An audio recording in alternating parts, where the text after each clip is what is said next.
Assalamualaikum warahmatullahi wabarakatuh. Selamat pagi anak-anak, salam sejahtera untuk kita semua. Hari ini kita akan melanjutkan lagi pelajaran geografi tentang sumber daya di Indonesia untuk penyediaan energi baru dan terbarukan.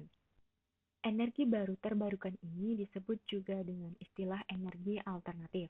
Energi alternatif merupakan semua bentuk energi yang berpotensi untuk dimanfaatkan sebagai pengganti energi konvensional serta menghindari kerusakan lingkungan. Jenis energi alternatif yang dikembangkan di Indonesia meliputi energi surya atau energi matahari, kemudian energi air, energi angin, energi kelautan, energi biomasa, dan energi geotermal atau panas bumi. Kita akan bahas satu persatu mengenai energi alternatif yang ada di Indonesia ini. Yang pertama ada energi surya. Energi surya itu merupakan energi matahari. Tenaga ini menggunakan fotovoltaik atau sel surya. Sel surya merupakan sebuah alat semikonduktor yang dapat mengubah energi matahari menjadi energi listrik. Jenis energi ini menggunakan sistem pemusatan energi konsentrat solar power untuk memfokuskan energi matahari ke satu titik tertentu untuk menggerakkan generator atau yang biasa disebut dengan pembangkit listrik tenaga surya atau PLTS. PLTS. Pembangunan PLTS pertama terbesar menjadi percontohan yang ada di Indonesia dilakukan di Pulau Bali.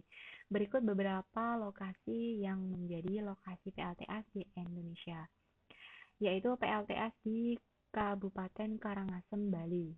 Kemudian ada lagi di Bangli, Pulau Gili Trawangan, Gili Air, Gili Meno, kemudian di Pulau Medang, Sekotok Moyo, Bajo Pulo, Maringki, dan Lantung. Kemudian ada juga di PLTS Raijua, yaitu di Kabupaten Saburai Jua, Nusa Tenggara Timur. Kemudian ada di Flores, di Solor Barat, kemudian di Morotai, kemudian di Pulau Tiga, Pulau Maluku, kemudian di Banda Neira, yaitu di Pulau Maluku, kemudian di Pulau Panjang di Maluku, kemudian PLTS Manawoka di Pulau Maluku, dan PLTS Kabaina di Pulau Sulawesi Tenggara. Yang kedua, ada energi air. Air merupakan salah satu sumber energi yang dapat digunakan sebagai energi alternatif. Air digunakan sebagai pembangkit listrik tenaga air atau PLTA, seperti air terjun atau air yang dibendung. Energi air ini menggerakkan turbin dan mengubahnya menjadi energi. Pemanfaatan energi air juga digunakan melalui tenaga mikrohidro yang hampir sama dengan PLTA. Pembangkit listrik tenaga mikrohidro atau PLTMH dapat dibangun di daerah yang memiliki sungai berarus kecil. PLTMH ini memiliki kelebihan dibanding dengan PLTA.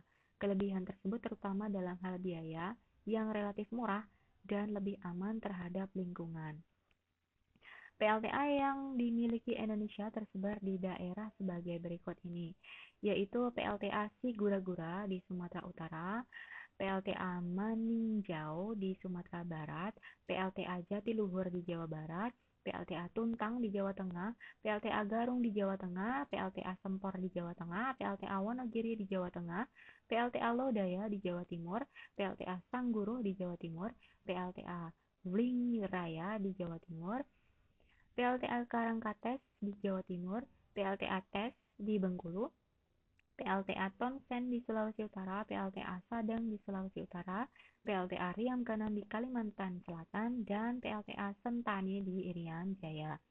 Kemudian energi angin.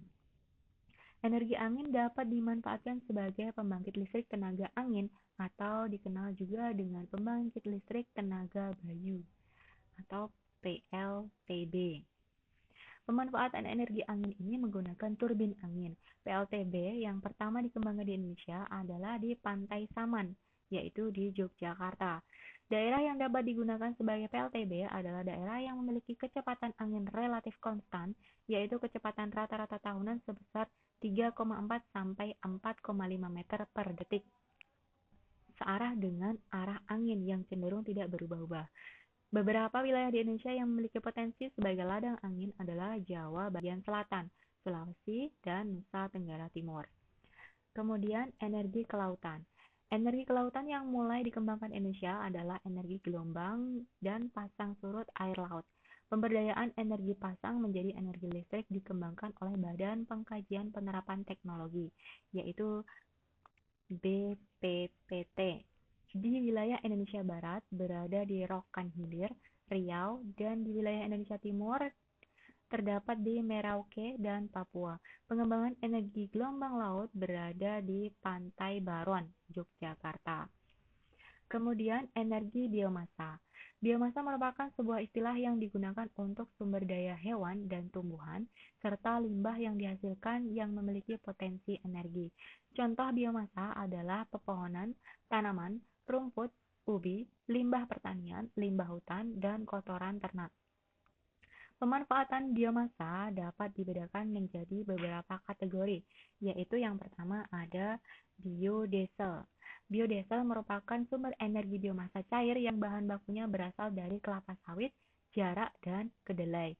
Kemudian ada bioetanol. Bioetanol merupakan sumber energi biomasa cair yang bahan bakunya berasal dari ubi kayu, jagung, dan sorghum. Yang ketiga ada biogas. Biogas merupakan sumber energi biomasa gas yang bahan bakunya berasal dari berbagai limbah dan sampah organik yang difermentasikan dan menghasilkan gas metana. Yang terakhir ada biobriket. Biobriket.